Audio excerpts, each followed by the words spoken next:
Président, ministre, collègues.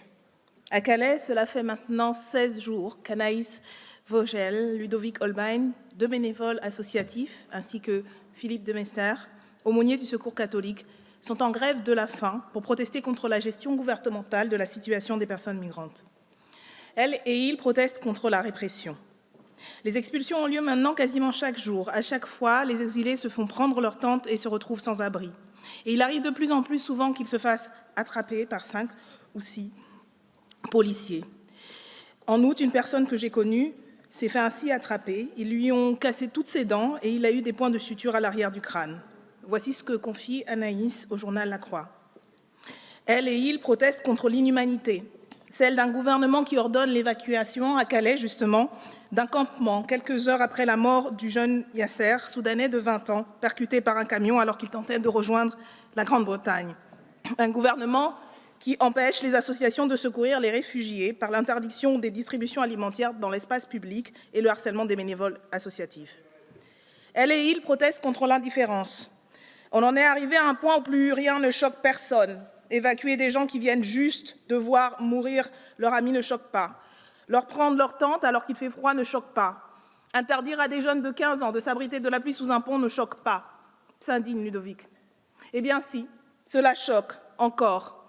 Et beaucoup plus de monde que n'imagine ce gouvernement qui sous-estime le sens de l'accueil et l'esprit de solidarité de notre peuple.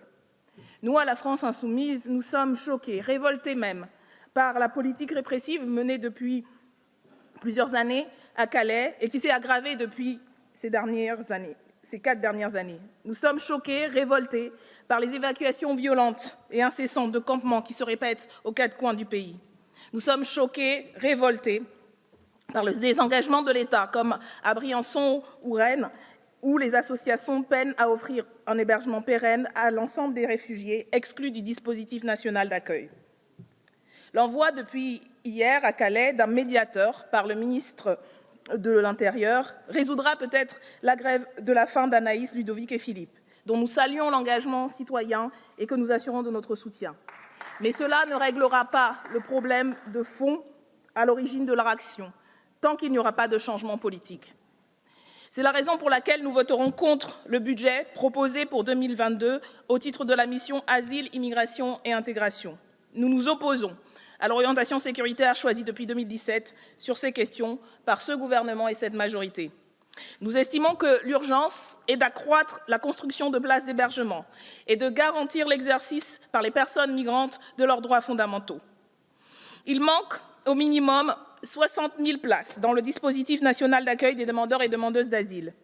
Mais plutôt que la construction d'hébergements, le gouvernement accélère celle des centres de rétention administrative et le recours accru aux assignations à résidence. Ces centres de rétention dans lesquels il a maintenu des migrants et migrantes durant le confinement et les couvre-feux, alors qu'il savait très bien qu'elle et ils ne pourraient pas être renvoyés du fait de la fermeture des frontières. Des centres où des familles avec enfants peuvent être enfermées pendant près de 90 jours, au mépris de nos engagements nationaux et internationaux relatifs à la protection des droits humains. En matière d'hébergement, donc, les quelques 5 000 places supplémentaires prévues sont dérisoires comparées aux besoins. De plus, le déblocage des fonds nécessaires à la création de ces places est subordonné à leur non-utilisation au titre de l'allocation pour demandeurs et demandeuses d'asile. Pour simplifier, cette année, c'est soit on a un toit, soit on a une allocation pour se nourrir, se laver, s'habiller. Et encore, cela, c'est quand les migrants et migrantes bénéficient de l'un ou de l'autre. Pour rappel, la France a été condamnée l'année dernière pour avoir soumis des demandeurs et demandeuses d'asile à des traitements inhumains et dégradants en les privant d'un toit et de ressources suffisantes pour subvenir à leurs besoins essentiels.